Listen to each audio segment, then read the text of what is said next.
হে আল্লাহ, আমার মেয়েটাকে তো বলে এলাম ওর মাকে নিয়ে যাব, কিন্তু কোথায় পাবো ওর মাকে আমি? এমন ভর দুপুরে গহীন বনে কে কাঁদছি? কে কাঁদছো? তুমি এখানে বসে কাঁদছো কেন? কি হয়েছে তোমার? আমি যে ভীষণ সংকটে আছি। তো আপনি কে? আপনি এই অবেলায় এমন গহীন বনে কি করছেন? বাঘ ভাল্লুক থাকে, কত রকম বিপদ হতে পারে। আমি এক নির্বাসিত পরী। একটা অপরাধের শাস্তি হিসেবে আমাকে পরিস্থান থেকে নির্বাসিত করা হয়েছে।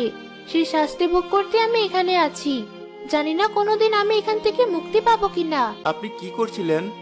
কেন আপনার এই শাস্তি হলো? কয়েক বছর আগে আমি একটা ফুল ফোটাতে জাদুর প্রয়োগ করেছিলাম। সেই জাদুটা ফুলে কাজ করেনি, বরং ওই সময় ফুল বাগানে থাকা এক নারীর গায়ে লেগে সে মারা যায়।